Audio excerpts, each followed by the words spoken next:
Jared Kushner will testify about his December meeting with Sergei Gorkov, a top Russian banker with close ties to President Vladimir Putin. Now, at the time of the meeting, his bank was still under Obama-era sanctions imposed after Russia's invasion of Crimea. CNN's Jessica Snyder joins me now from Washington. Jessica, what do we know about this meeting? Well, you know, John, this meeting happened at the height of President Trump's transition, but it was also a time when Jared Kushner was still serving as CEO of his real estate development firm, Kushner Companies. Kushner took that meeting with the chair of a state-run Russian bank, in a move that will certainly be scrutinized by congressional investigators probing those possible links between Trump associates and Russia. Jared Kushner met with this Russian banker during the transition. Sergei Gorkov is the chairman of VEB Bank and has deep ties to the Russian government. Gorkov was appointed to his job by Russian President Vladimir Putin. The White House disclosed this week that Jared Kushner met with Gorkov at the request of Russian Ambassador Sergei Kislyak in December 2016.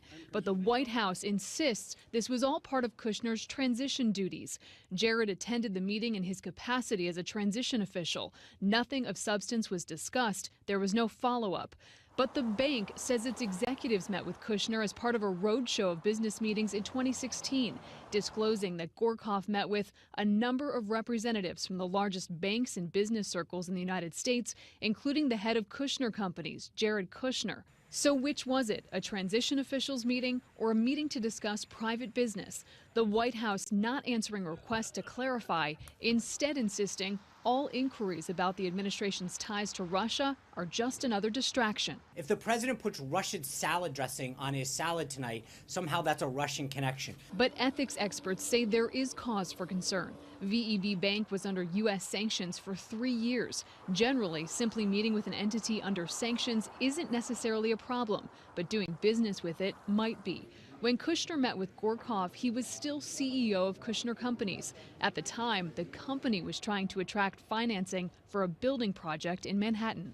Jared Kushner's position within the Trump transition and administration was well known to the people who he was doing some sort of business with. So that's where you get the issue of gray area and lines blurring between what somebody does in his or her private capacity as a business person and what somebody's doing in their public capacity as an official or as an advisor to the most powerful man in the world.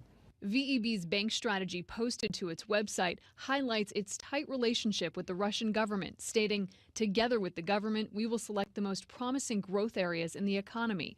A Kremlin spokesman says the Russian government was not aware of this meeting between Kushner and Gorkov.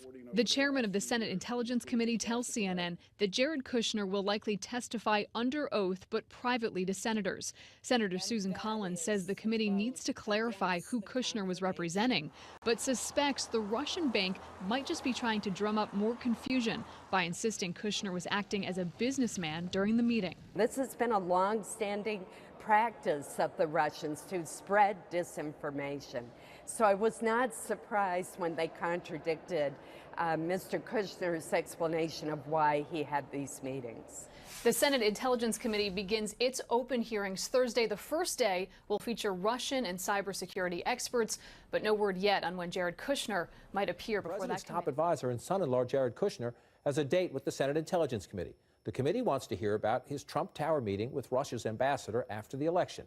Kushner disclosed that meeting took place. He only disclosed that last month, despite months of reporters requesting that the Trump campaign and transition detail any contacts with Russian officials.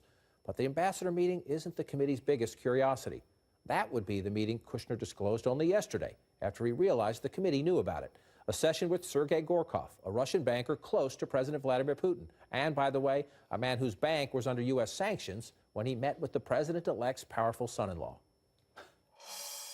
That was part of his job. That was part of his role. And he executed it completely as he was supposed to. And so he doesn't believe he owes the American public an explanation. For what? Doing his job?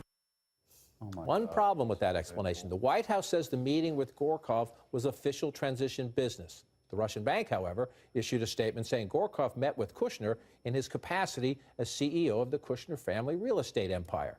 And so here again we have A, competing stories, and B, potentially a collision between working in the West Wing but also keeping your eye on your business. This was during the transition. Jared Kushner knew where he was coming into. If the Russian bank is telling the truth, we got a problem. I mean, why is the son-in-law of the president working in the West Wing anyways? And why are Well, that's his. But if he's going to make that choice, and the president should be able to bring his own people in. But you better have open, aggressive transparency. It's extraordinary that folks on Capitol Hill, and both parties, by the way, just are okay with that. I mean, I guess because they fear that there are bigger fish to fry, but the willingness to sort of tolerate that, again, from both parties, I think is notable. To me, it goes back to what Sean Spicer said in condemning the Russian government for arresting those protesters. If you're going to do something that you know is going to be so controversial, you have to have a giant bar of openness and transparency. And that we only find out about these meetings that Jared Kushner, maybe they're all innocent. Maybe they're all innocent. But if they're all innocent meetings, why do they wait until they're on the hook? Yeah, why would you not put it out there? Instead, story after story leaks out, and it's just it keeps on going like this, death by a thousand cuts. To me, I mean, there is this underlying story of him working in the first place, but then there's on top of that, I think the point you made, which is this mingling of business interests and the U.S. government public interest. I mean, to me, that is a huge issue that it just keeps coming back and back and back. And you said in your opening to the segment something to the effect of, well, you know, Donald, or earlier that, you know, his son is supposed to be dealing with the family business. Here he was weighing on this, but you can't have a line. You can't have a line between these two, because it's constantly being blurred. And when you have something dealing with the Russians, I think then it's serious. And specifically Russian sanctions, because that's the linchpin of this, right? There was Michael Flynn, the president's fired national security advisor, got in trouble because he talked about the sanctions that the U.S. put on Russia with the Russian ambassador, and then misled people about it. The sanctions thing is really important here. Jared Kushner met with a bunch of ambassadors. Let's just set that aside. That actually is his job.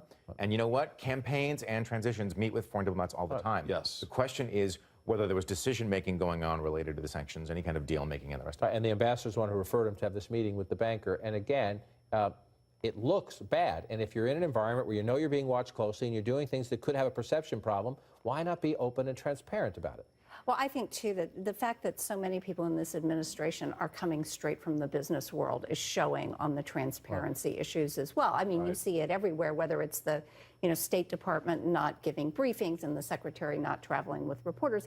They come from an environment where you basically don't have to be transparent about what you do. You don't have to report to anyone but your shareholders if you have shareholders. And you know, the Trump business was a family business. And so this is in many ways the procedures and the ethic used in a family business sort of being brought into Washington. But the other thing is they view all of these as being in large part driven by partisan desires to reduce and undermine the president's legitimacy.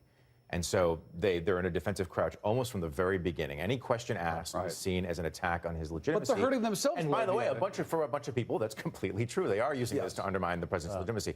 But that's why they get so defensive so quickly. And that's why I think that they don't disclose these things sort of quickly. They make it worse on themselves when they do that. I'm not arguing they don't make it worse. By waiting for the stuff to leak and then having to respond to it instead of just putting everything out there. Look, if you had contacts with the Russians, whether Russian government, Russian oligarchs, why wouldn't you put everything out there immediately? And someone who agrees with you, I don't know how often this has happened in his life, but someone who agrees with you is the former Vice President of the United States. We don't get to hear from him that often. Listen to Dick Cheney overseas delivering a speech yesterday where he says Russia's election meddling is a big deal. There was a very serious effort made by Mr. Putin and his government, his organization, to interfere in major ways with our basic fundamental democratic processes. In some quarters, that would be considered an act of war.